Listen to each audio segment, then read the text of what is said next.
Bemidbar Numbers, chapter 24.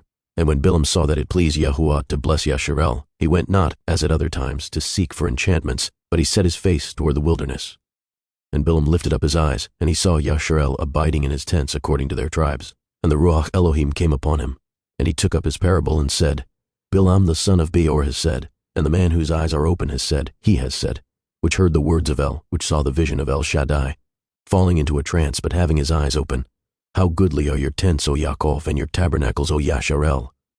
As the valleys are, they spread forth as gardens by the river's side, as the trees of line aloes which Yahweh has planted, and as cedar trees beside the waters.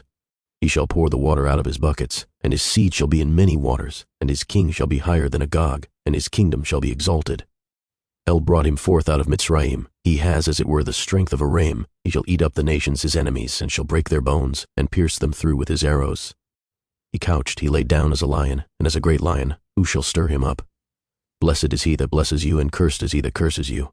And Balak's anger was kindled against Bilam, and he smote his hands together. And Balak said unto Bilam, I called you to curse my enemies, and behold, you have altogether blessed them these 3 times. Therefore now flee to your place. I thought to promote you unto great honor, but lo, Yahuwah has kept you back from honor.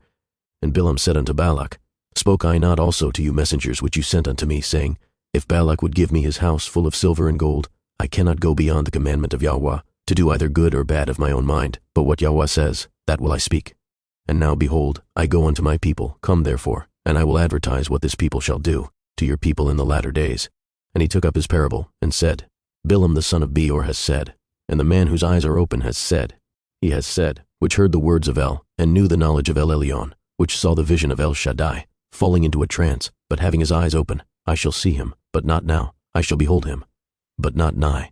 There shall come a star out of Yaakov, and a scepter shall rise out of Yasharel, and shall smite the corners of Moab, and destroy all the children of Sheth. And Edom shall be a possession. Seir also shall be a possession for his enemies, and Yasharel shall do valiantly. Out of Yaakov shall come he that shall have dominion, and shall destroy him that remains of the city. And when he looked on Amalek, he took up his parable, and said, Amalek was the first of the nations, but his latter end shall be that he perishes forever.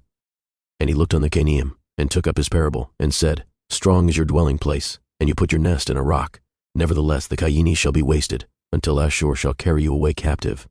And he took up his parable, and said, Alas, who shall live when El does this? And ships shall come from the coast of Kittim, and shall afflict Ashur, and shall afflict Eber, and he also shall perish forever. And Bilam rose up and went and returned to his place, and Balak also went his way.